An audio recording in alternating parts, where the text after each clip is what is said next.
Let's go.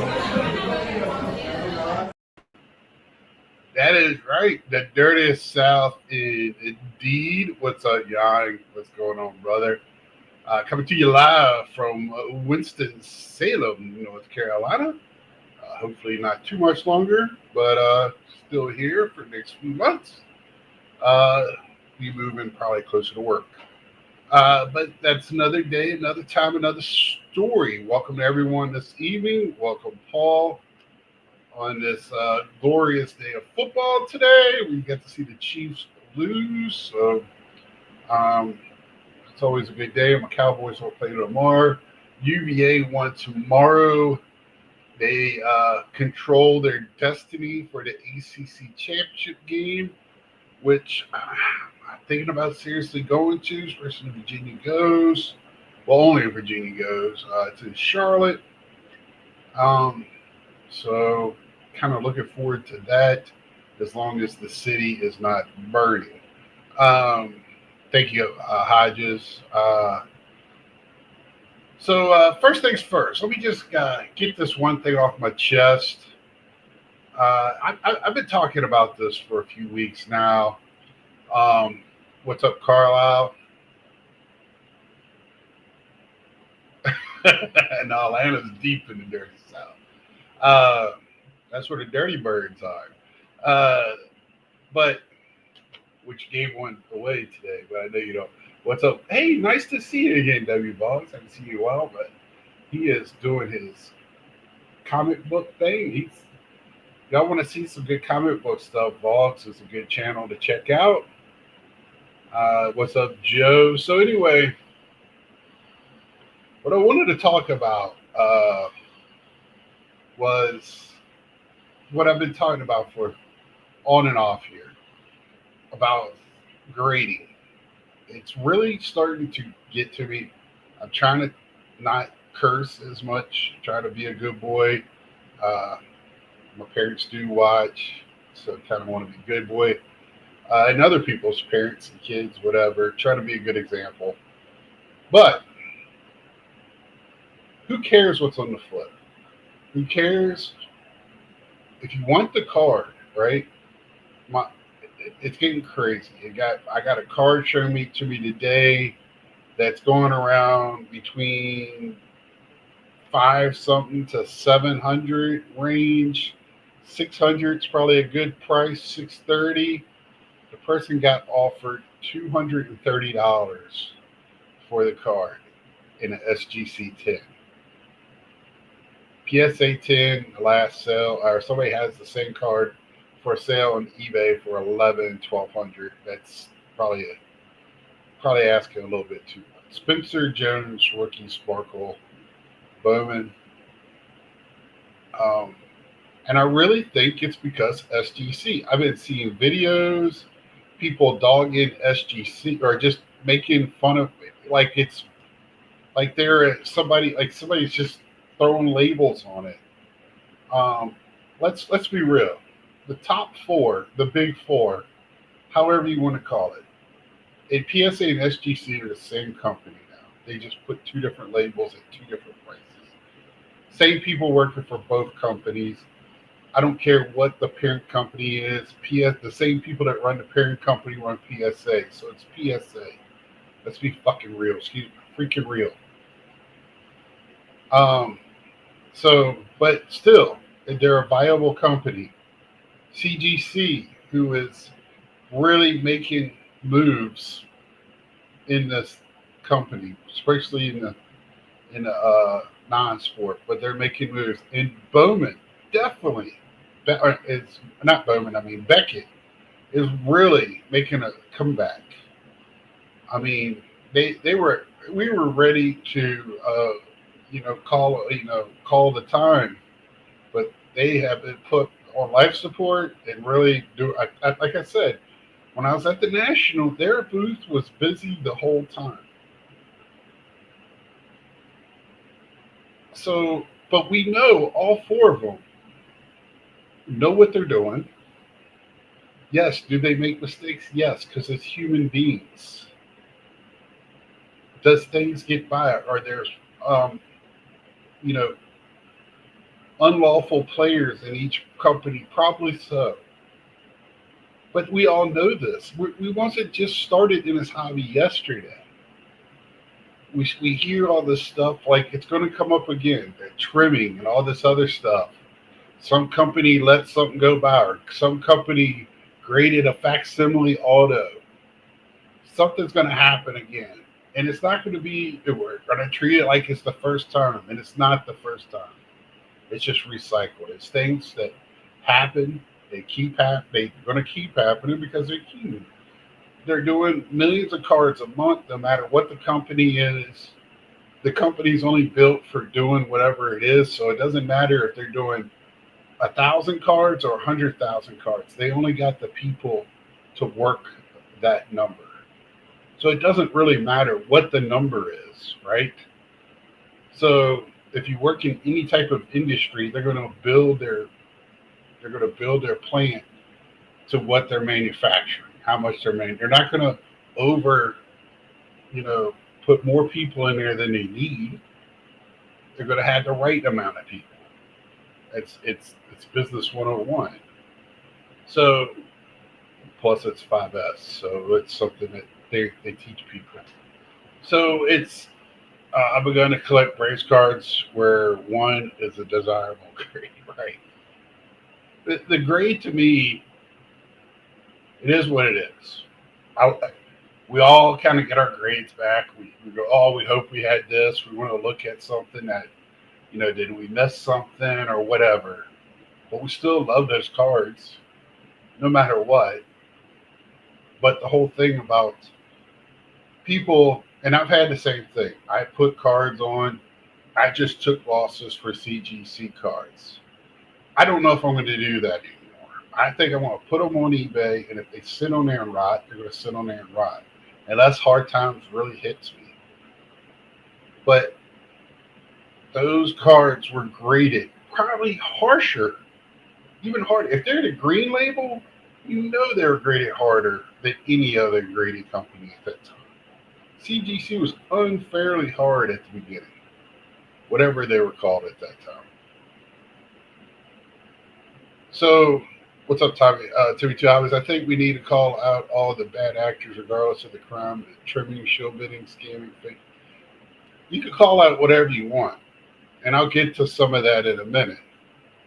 But the big thing for me is stop trying to undersell or underbuy or not undersell, underpurchase from somebody, because what the flip is, my man Bobbles just came in here, and he's a great example. I haven't read what he put on here, but he would hold on and really want to hold his SGC cards when people were under purchasing them, because he knew, and all of us knew, there's no difference in the card. It's in the holder. It is ridiculous to have a $500 difference in the two. Now, I think people drastically overpay for PSA, but you got to be comfortable what you're paying for. And I'm just telling you, I just hope people, and especially I think a lot of people that are new to the hobby come in and see these influencers, because I hate that word. I almost cursed. But they're influencers. What's up, Angry Sports Dad? Buying collecting has been so much more fun, less stressful, not worrying about a slab. And if I do grade, I'll use who I prefer and not worry about it. Thank you, Bob. I sold every single card I took to the expo where SGC isn't popular. Yet 99.9 of the slabs I had were SGC. It's about approach and knowing what you want out of cards. Yes, and that had the person to person selling is about having knowledge about what you're selling and really portraying that when you come across. I found that out selling a few cards at the National. You gotta at least act like you know what you're talking about, right? So, but my whole thing when I've seen this, I've had the same issue. I know other people have had this issue, and I really think the new people coming in, it's okay to like PSA over other ones, but to act like, and I've seen videos, it has been a fun football Sunday. A lot of close games, a lot of last minute kicks and things. The Giants, Winston was going to do Winston things, threw the wrong team at the end with the wide open guy to answer. But anyway, my whole thing is just, you know, I don't blame anybody for holding on. You can sell your cards for whatever you want.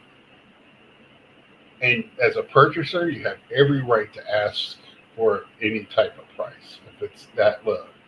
But the thing was for comparable comps. I don't know what comps this guy was talking about because we were all looking them up. We even pulled up card ladder and all that stuff, and it was really, really ridiculous. So that's kind of my mini rant. Not really bad. It's just, it's starting to get. I blame Carlos. I blame Eric. If we're gonna blame one of them, we're gonna blame Eric. Carlos was texting me today about what my thing was, but that's my mini rant. I was just, today it just kind of fueled me up. That's what I woke up to this morning was a thing last night, a thing on our group chat, and I've had similar stuff go on the last few weeks. I'm on sport lots where it's very small. I have a $10 card. Somebody was trying to do $7. That's right, Jan. It's really like, come on, really. First off, it was Ichiro Diamond, like 2011. If I get it graded, I can really do different. But yeah, it should be a rule. Always blame when in doubt, blame Eric. But that's it for today. That's my rant. It's not a big rant. It's not one that will point fingers at any one person. I think it's just where a hobby is now. We have one company that has kind of taken over the space. I really like the fact that Fanatics is in bed with CGC because Fanatics has the money to really put a scary PSA. And it's going to be fun to see where that goes. So that's where I'm at with that. So, I just wanted to bring it. Also, for anyone that wants the myth debunk, yes, KSA is greater tag. I have KSA cards too. I have mint. I just don't care. If I want the card, I want the card. And if it's graded, even KSA, it's got to be close, right? You're going to miss it. Whatever. It's going to be close. Who's KSA? It's a grading company out of Canada. If you're being joking or not joking, they do a lot of hockey. But anyway, on to what I was talking about in the other part of my thing. It's not clickbait at all. I just, with all this stuff with the shoe button going on, bidding, I don't think it's a surprise at all that it is going on. I'm going for Lions, man. I am a Cowboys fan, so can't stand the Eagles, and I need Gibbs to have a good game for my fantasy football. And I need a quarterback, Golf, to have a good game. I got one going in one game, one going in another. But I have a Tom Glavine card where he's playing hockey. I should probably there you go. I have one too. What is that? The what's that? The Upper Deck Collector's Edition or something they did that with? Or no, that was the Panini was that the score? I can't remember. I can see that. KSA grades like BBG. Yeah, Rick. Nice to see you tonight, Rick. There is a classic. And I mean, I've heard in the past few months a vintage collector talk about I'm not buying SGC because you don't know what the future holds for them. Who gives a shit what the future holds for SGC? It's about now. And we know SGC is a class act, even before, now, whatever. So I don't understand the thought process when it comes to that. It's really bugged me since I found out how grading works and all of that stuff. And started watching how PSA and people compare them, and it's like when I go to shows and listen to people pick up a PSA card, and it's like, it's like the light of, just shines on it. It'll pick on SGC. They'll just skip the SGC, or they just don't care, or they go on, and CGC might as well not even be around. Um, and then, like I said, I think Beckett is making a little bit of a comeback, but you don't see them as shows yet. We know they were the old Bowman, and people really liked them for that. But I think Beckett is making a little. Eric and we can make fun of it. I I'm not a Beckett fan. I don't like anything about them, but they know what they're doing. When it comes to grading, everything else they don't know what the hell they're doing. But why does SGC have a future? They have a present when they do their job better. That's right. That's right, Carlisle. That's right. Fanatics and PSA are making too money to bother each other. I disagree with that angry sports cards because I think each one of them wants to dominate. Vintage eyeball cards, believe it or not, they have a good show at the expo. They'll surprise at how many were in. I just think that's the cheaper because PSA. I mean, even though Brad, takes care of his people up there, I think it just costs so much more. Probably KSA is probably a viable alternative in Canada for price. And let me get back to my point. Angry Sports Card Dad is they want to dominate the industry, and I wholeheartedly, with full chest, think that PSA or collectors. I don't want to get people angry at me, so I say PSA, even though to me it doesn't matter what you call them. Collectors bought SGC because I don't think Fanatics was hiding the fact they're looking to buy a grading company, and I think they were looking to buy SGC.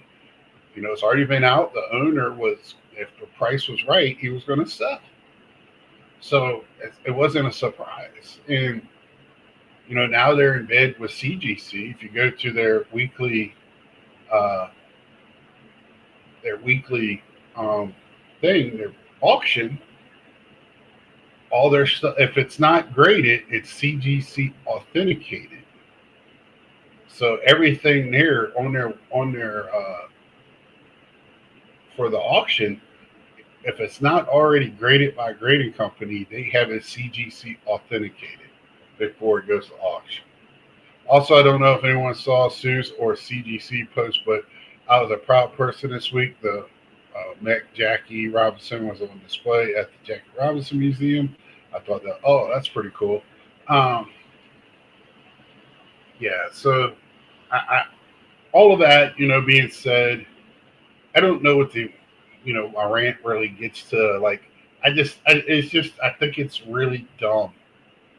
For one, the PSA is so overpriced and everything is so underpriced. It's got to be a happy medium in there. And I just wish collectors, especially the newer ones, have a Frankenstein. Who cares? It's the card, right? Or don't have it graded at all, right? I like I said, the last two shows I went to, I did not buy a graded card, not a graded card. Everything I bought was raw or ungraded, and it'll probably stay that way. Just go in books and in my PC. Uh, so that's where I'm at right now with that. Now my next thing is about my childhood. Was it scammed? Uh, the more we're talking about all this show bidding and all this stuff, and the people that thanks, battery. I'm trying to cut down, so I'm gonna take that as a compliment. Um, is anyone chasing any players from Topps Update? I've been buying one player from the set, and it's had a feel like it's not being opened as much as usual. Well, it hasn't made it to retail yet, Bobbles. So I think till it gets to retail, at least not where I'm at, I haven't seen retail hit yet. So I don't think retail's hit the stores yet. Um, so till that goes, till that happens, probably you won't see as much out there. So, but what I wanted to talk about was the person that's been kind of in the forefront of not 100% defending shill betting, but it really does sound like it, right? It is Dr. Beckett put the doctor on it. He earned it. So, uh, I don't want to be spurred. I'm not going to try to say that this is what happened or what I'm feeling. Is I'm just speculating because the more I'm hearing this defense and circle talk, reverse, like Carlos said, reverse shill bidding, that you couldn't bid on your friend's card because that's shill bidding. I bought a lot of stuff from Mike O, so I must be really shill bidding hard. Um, so, but my whole thing is like, if that's his thought process now, and we didn't have computers in the 80s when Beckett was hardcore, early 90s. We just started getting computers in the 90s, but they weren't really everywhere. How many phone calls did they take? Did they have a bank of people taking phone calls to how many different dealers or people that are, man, that wind is bad there. Woo! Watching them try to kick these field goals. Oh my God. It's going to be a rough night.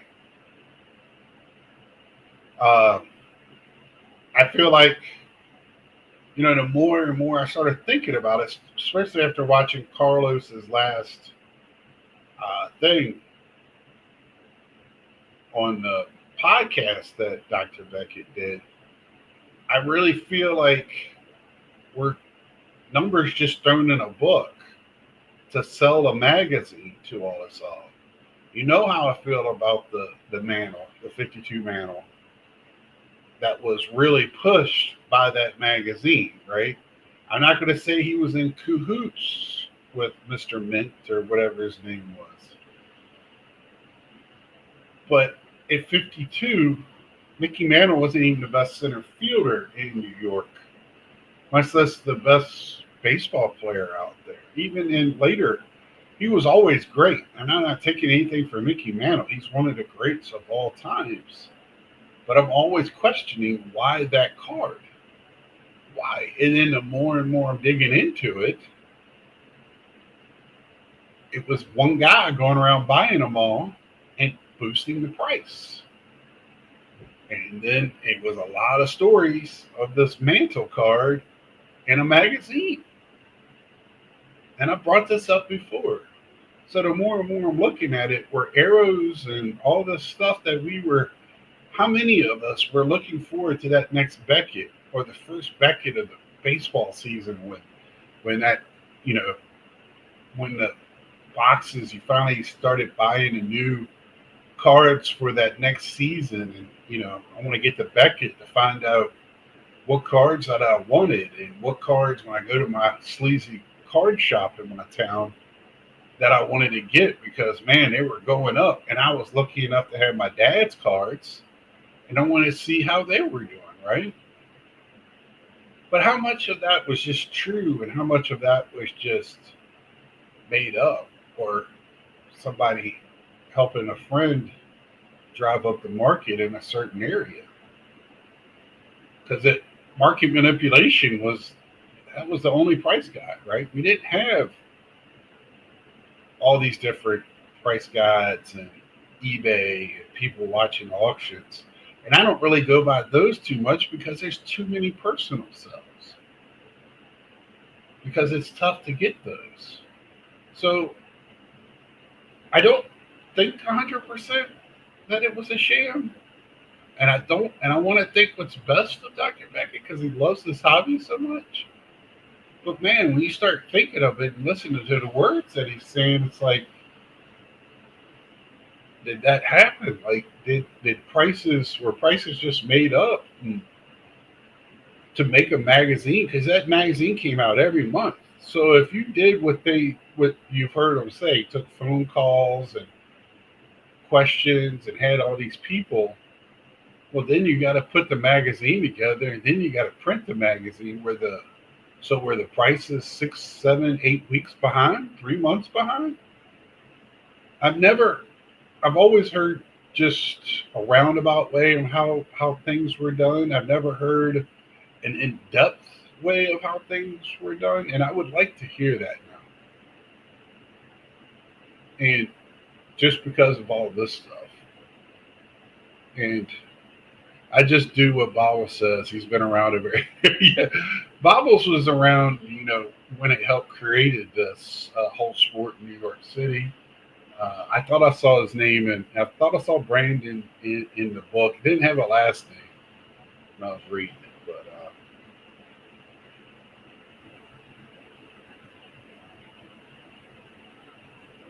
yeah, that's Bobbles. That's what I'm talking about. So, but man, did we treat that magazine as the Bible though? And card places did. I mean, it was people. Even when I was in Iowa, those old timers used the Beckett like it was the Bible. There's still people out there that look at that Beckett and go by it. We know that, and you know, it's hard for me to sit there and go, how did they adjust all? Now, let's be real. 99% of the card prices were the nickel or whatever the common card was for the set. So they never changed. So my whole thing is like, it only needed a few cards or whatever the hot rookie was in that set, insert, you know, this was way before autographs. So, it's probably a lot easier. But when I'm starting to think about vintage and how, and that might be another reason why vintage prices stayed down for so long because we were going by a method of a magazine, right? That kind of kept those prices down, not meaning to. I think they were going by what they thought was right. That's why I kind of would like to know how many phone calls were made, who were they talking to, uh, you know, how what was the blanket area? There was no way they were calling all 50 states, calling enough card places to get an accurate analysis on these purchases. Because let's be real, some of the bigger cards, even back then, bigger cards, they weren't selling them every day. And there weren't nearly as many card shows as it is now. Now, there were card shows, but not nearly what they are now. I can remember getting the Beckett monthly and browsing to see where they're up. Yeah, I I loved it. And I'm sitting there listening to him try to defend, I can't say defend, rationalize people show bidding. Now, let's get this straight. Most of these aren't big cards, auction houses, most likely, really easy on eBay. And I don't even know on eBay if it's really big cards. There's probably people doing it, which I don't understand. Just start it out at, if you want the card to be at $50, start the bidding at $45. I don't understand that. But anyway, you know, I remember, I think me and Bobbles and a few other people in the house in Atlantic City had this discussion when you could look and see who was bidding on cards back in the day, and you could see it on eBay. And you knew it was wrong, and you knew people were doing it, especially early on, trying to fish or drive up at a point, trying to drive the price up a little bit on cards. But for me, I know, and I talked about this before, I know what I want to pay for a card. I put in that bid. If I use a snipe, I put it in on the snipe. And if I get outbid, I get outbid. You know, I don't think snipes are bad. It's just I can't be there all the time in the last 30 seconds of the bid to put in my final bid. And we do that to try to beat the show bidders. But, snipes don't really work anymore because they're going to just extend the time for putting in bids anyway. I remember winning eBay auctions back in the day and sending a personal check. Yeah, I never did that. I was not. I didn't even know cards were being sold on eBay until 15 years ago, maybe. So, and I didn't start doing it till PayPal, or did they have their own thing? I can't remember how it was when I first started. I was at a show today where a dealer pulled out a guy for the 90s that wasn't a Beckett, and then the dealer next to him asked him if it wants to borrow a current Beckett to get a more accurate price. Yeah, it it's when it was big in Iowa. The old timers out there, I don't see it too much here. I don't think of it. The only thing I see here is I'll see labels on stickers on cards that say Beckett price, my price. And as soon as I see that, I walk on because it's an irrational thing. Most of the time, it's way overpriced, and they're just trying to price it to show you that they're taking 30% off or whatever. Was Beckett on Hobby Hotline yesterday? Carlos was talking about it Friday, but I couldn't find where they had an episode yesterday. I don't think they're doing Hobby Hotline every weekend anymore. I think it's only 2 Saturdays a month. I remember when people sold cards for 1 penny, but they set the shipping price at what they wanted the card. That's why eBay fees are calculated on everything now because that was a workaround. Yeah, I've, I've heard of that. I didn't never see that. I have now. I did buy an Xbox X special edition Gears of War. Nobody knows what that is, but it doesn't matter. Here's my point. The guy didn't get what he wanted for it. I bought it way under cost. He tried to jack up the fee for the shipping. I sent him a message that said, you can cancel my order. This wasn't your shipping price. I calculated that into what I was willing to bid. And he said, well, you should have, you should read what it said. I said, it was calculated for my bid. If that's the case, I'm not paying for it. Whatever. So he went ahead and honored the shipping and shipped it to me. He did the right thing. But I had to push him in the corner. Now, that was a while ago. I was in Iowa, so it was one of my first consoles, especially consoles that I bought when I first started getting into collecting video games. And it's awesome. It makes the Gears of War noise, all that. So awesome system. It's very every other week. Maybe they had it last week. Yeah, that's right, Zach. And I'm not trying to say that's what happened back then. I know it was tough to make that magazine, so there was no way to really do it. But it just kind of made me start questioning things, right? It's like if he thinks it's okay or understands, because to me, understanding is making it okay. You understand why they do it to keep the integrity of their price or whatever bullshit. There you go, I cussed for you, battery. Um, to me, it's saying it's okay. That it's a reason. They're given a reason to make it okay, and there's no reason to make it okay. You put it down. You set what the guidelines are. If you want to have it, where it has it has to make at least this much, which I don't understand why people don't start it at that if that's the case, or start it below. But if that's what you wanted, start it at that. Because there's nothing more infuriating to me to find something, you bid on it, and then you don't get it because you didn't hit the limit. What is really what? But anyway, I digress. That's my issue, and maybe I heard the wrong thing. I um, I don't think he's in here, and I will not say it. I will not say it again. Well, Carlos is smart. He thinks about these things, and the forethought that was in those videos talking about this subject was, to me, spot on. Show bidding is not new; it's old. It's just who's talking about it now, and it's been talked about here lately, like it was new, and brought up like it's a new thing.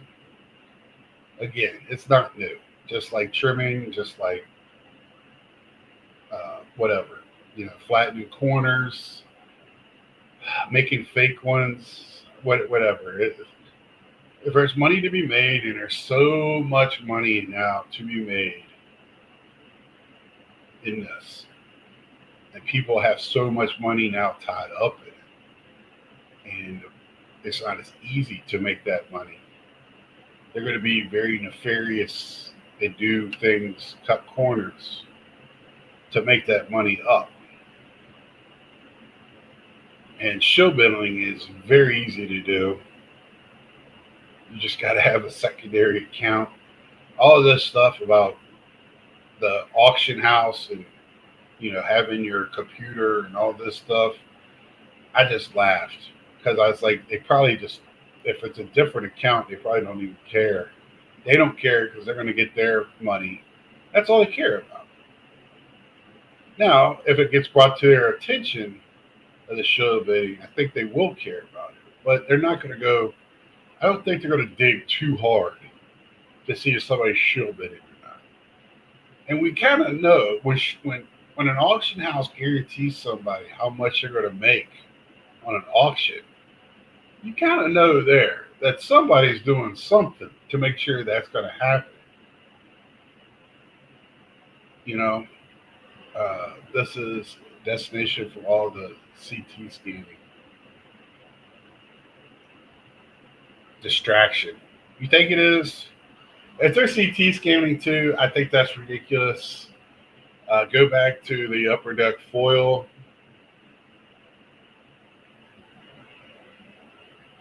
A little lead paper.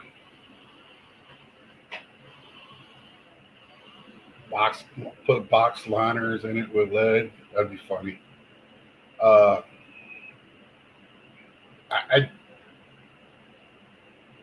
there's going to be ways that people work the systems. You want to call it cheating? Call it cheating. I agree with you on a lot of it. But to me, it's always been there. Back to, like I said, my sleazy card shop owner. He also did jewelry and coins. He was trying to make every penny he could out of everything. If you brought in a card to him, you weren't going to get much for it. He was going to sell it for as high as he could possibly get, and he wasn't taking much off. He was not taking anything off of it. If you wanted to buy it, you bought it. If not, he just held on to it.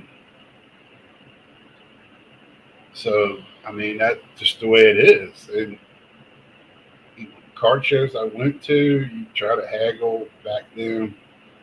It wasn't a lot coming off, There was some, but not a lot. And even now, it's like, they did, Joe. I got it. They even made it, and I'll talk about this too. So I even made it. They even made it where it's a short print that you can chase a short print, and they had it longer than a 24. I think it's still on there. I think they had it up for a week. I think it's still on there. So much happened so far. Where do I begin? Yeah. I was also listening to Victor today. He was talking about the basketball living set, right? So the basketball living set now they have just like baseball living set, and they make a chase, 40,000 or 400,000, whatever, of what was it? LeBron James were made because people were chasing the short the shorter printed cards. And everybody, including Neo, was freaking out over this. Well, welcome to the hobby. I'm glad this was your first day. Because if everybody remembers, baseball's been doing this a long time. Yeah. Uh, Baseball's been doing that a long time. They made short prints. They started doing tops now. Then they started doing an 11 set. They did a couple of different things like French back or dark backs. Uh, then they start with different colors in the tops now. But if everybody remembers, the Griffey Shore in the tops art card thing, everybody, there were chases in every one of those cards. And that was one of the most bought cards. And those cards are worthless right now. But it wasn't because so many of them were bought. It was a fad. But this is a thing that Topps has been doing way before Fanatics. This has nothing to do with Fanatics. Fanatics is just taking it to just taking it and ran with it. I've always said, if you like short prints, Topps Now, Living Set, all of those are a great way to get those. Plus, they're nice looking cards, and the Topps Now is a good way. If you had something, one of your favorite players, or a moment that you really liked, that's a great way to get it, to kind of catalog that, right? That part of history in the sport. So they've been doing this for a while. I have a few golds of Pete Alonso's. It didn't make at first. Some stuff would go faster. Some of it because they were talking about some of the World Series stuff and short prints on that, the autos. But this is nothing new. Topps has been doing this for a long time. I dare say about a decade now on this Topps.com. Even they were making variant cards on the Thursday, Throwback Thursday, when they were doing using different years and different cards of the past to make sets. They were making like 12 card sets, whatever. You bought 3 a week or whatever. I love that. I wish they'd bring that back. But the middle card, the second card, was you could get a variant. And I've got like a Darth Vader variant. I got a few variants in the Star Wars. I didn't get one in the baseball. But my whole thing is like, it's nothing new. And all of this stuff is nothing new. It's portrayed like it's new. Should we talk about it? Of course. We should bring the light to the darkness into the light. You got to shine a light on the bad things, like was said before. I think Zach said it. Somebody else said it. I don't know. But we have to call out the bad players. We have to really defend our hobby as collectors. Yes, a lot of this stuff is for the flippers. A lot of this, like I was talking at the beginning, when I saw that card, it was numbered to 199 or 299, and I was looking at it, and a couple of the sales were back to back of the same PSA card. They had the same, so it was just getting flipped back and forth.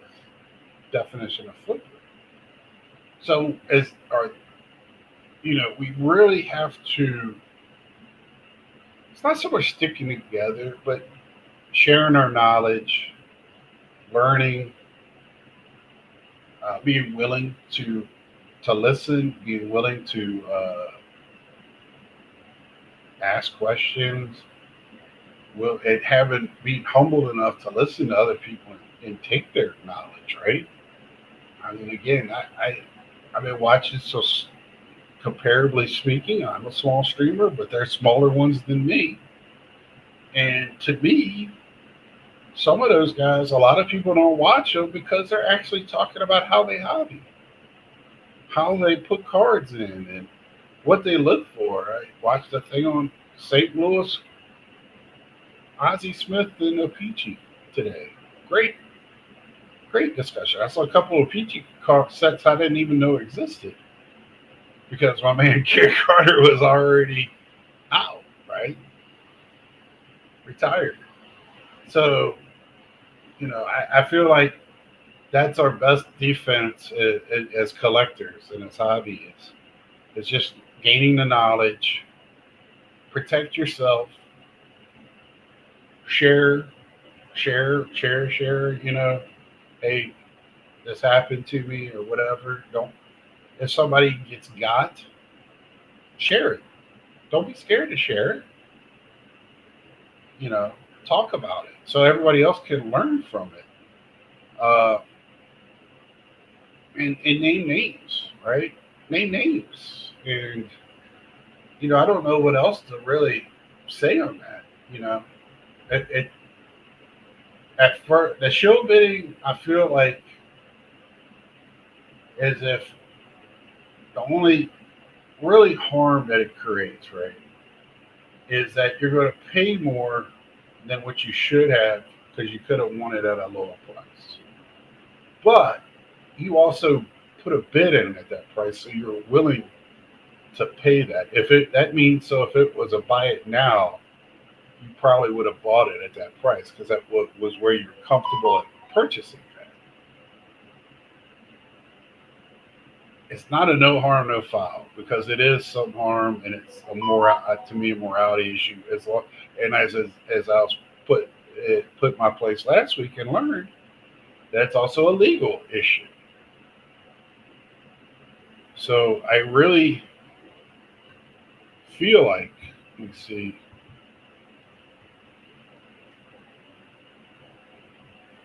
So I really feel like that is, uh, how sorry, getting messages here, trying to make sure.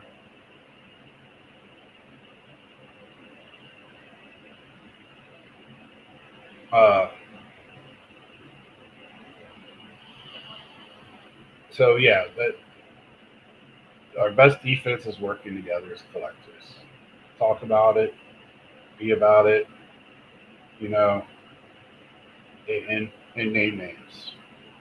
And the bad people are never going to go away, I don't think. And it's just too much money involved. It's just way too much money involved. Some of the people in this hobby I thought were some of the most upstanding people in this hobby. They've done things that I don't agree with, but they do it because there's so much money involved. There's just so much money involved. And I've talked about it when it happened. Because I feel like we need to talk about it. And I still talk to these people. One of them, at least. The other one, I don't really know. I've already talked to him in passing. He doesn't know me. I know him, of course, because he's a huge, huge YouTuber. If it wasn't shill big, you can't assume no one else would have bid you up. Yes, I agree, Zach. 100%, 100%. If it's that's the issue. It's like yes, you could win it at a lower cost, but you put in that bid to go up. If it was at a buy it now, you would be okay with buying it at that price. Logically, maybe you wouldn't. I don't know, but um, that's kind of how I look at it. I think it's 100% wrong. These people brought it to my attention last week. It's illegal, so I hope every one of them get caught. Um, and some people are talking about regulations. I don't know how you regulate that. How do you regulate our hobby? That's a huge question. Every outside of they want to tax it, right? They're really chomping at bit on getting their 30% out of a bite out of this hobby. Government is, but they don't know how, right? Because it's such a cash driven hobby. And like I was trying to get Ed on here tonight, and like Ed said, so much of this, and at first I was kind of disagreeing with him, but I think there's so many shows, and the shows are driven by sales on both sides of the table with cash, that it's such a cash driven hobby. It is be almost impossible unless you had IRS agents walking around at every con, every show, uh, every card shop.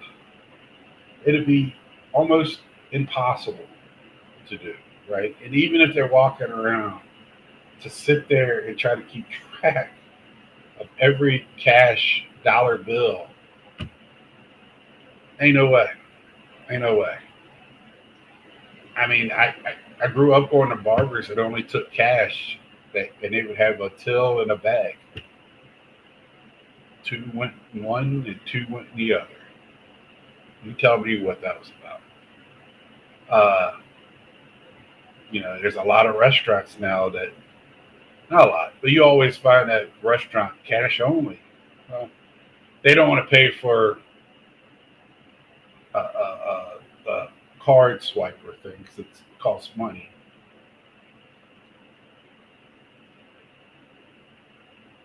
But it's also easier to pay your dishwasher or whatever, extra people. With the IRS crackdown card shows, they'd be spending $10 to collect each dollar. That probably so, because I think that's why it hasn't happened. And I've heard the word regulation come up several times. The only thing you could regulate maybe is legit breakers that are in these breaking houses and do breaking for fanatics or whatnot that are under a banner. And even then, I don't know what you're regulating and how you regulate that.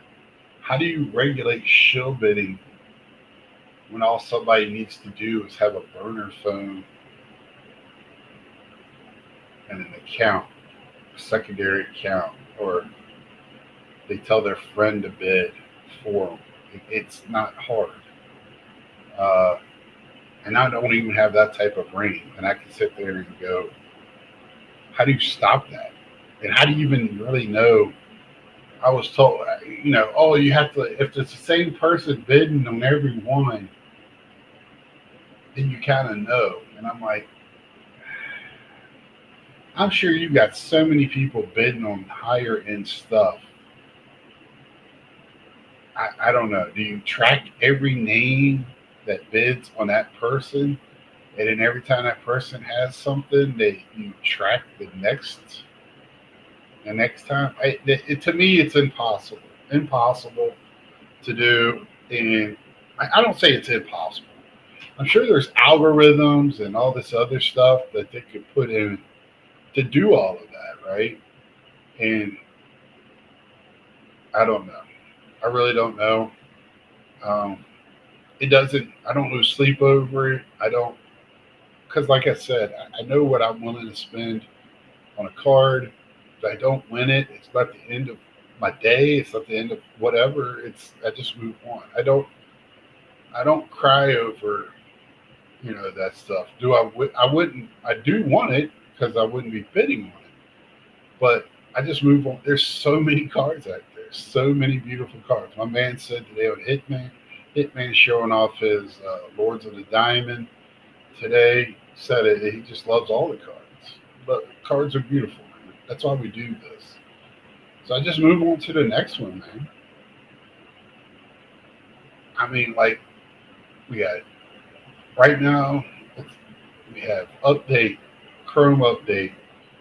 The holiday cards are in full swing.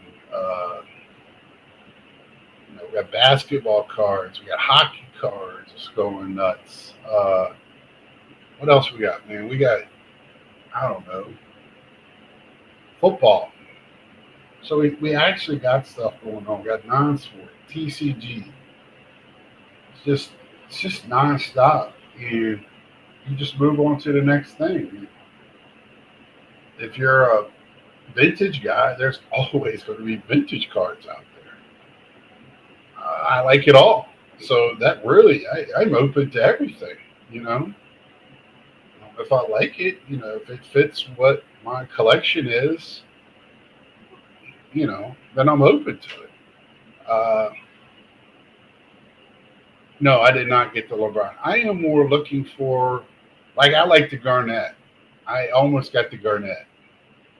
I'm not a. I'm looking for more '80s and '90s players. I am a Garnett fan though. I still might get it. I don't know. I'm not a LeBron, even though I was a Lakers fan. I'm looking for one of the Kareems and Magic and Bird.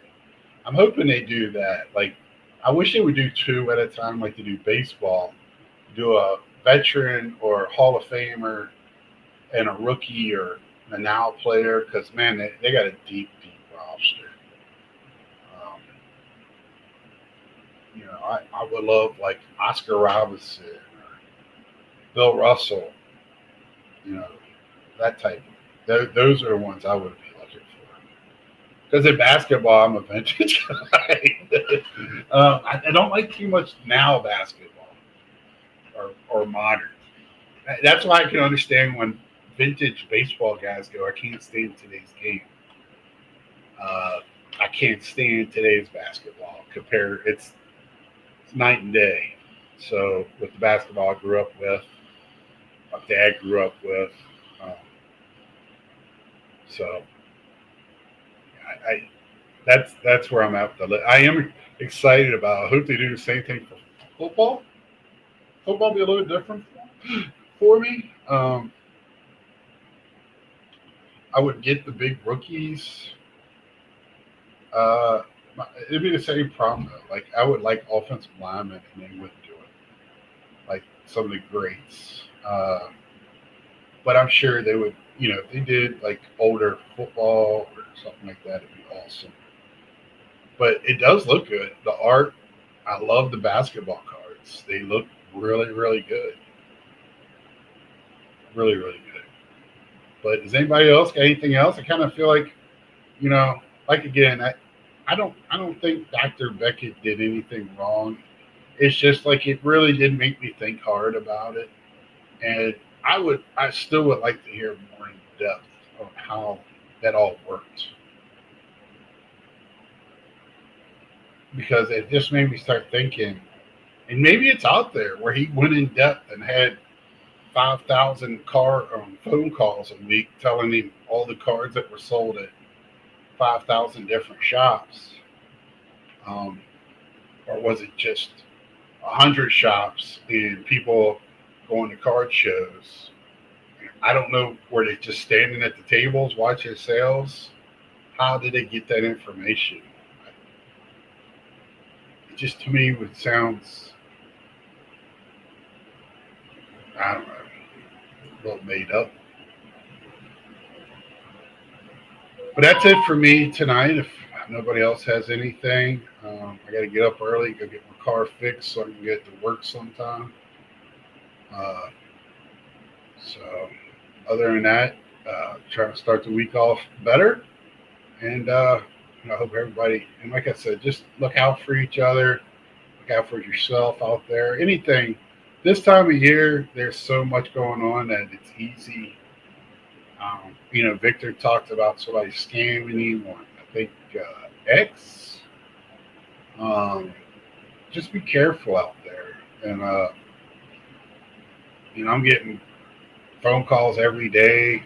Somebody trying to buy my childhood home that I never owned, or trying to give me a loan for a house I don't own anymore. Uh,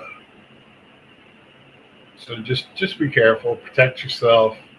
Too good to be true. It's too good. And when it comes to the hobby, just set your boundaries and stay to them. That's the easiest way to stop the shield bidding. If nobody buys their card and they're stuck buying it themselves. They kind of shit themselves, right? So With that being said, I don't know what else to do about it. Regulating, I don't know how you would go about doing that. I don't know. Like I said, IRS getting involved. It's all too hard. Too much cash driven. Too much hand to hand. It's just too much. And you know, be careful and like, share, tell a friend. Welcome to all my new subscribers. Subscribe if you haven't. Doesn't cost you anything.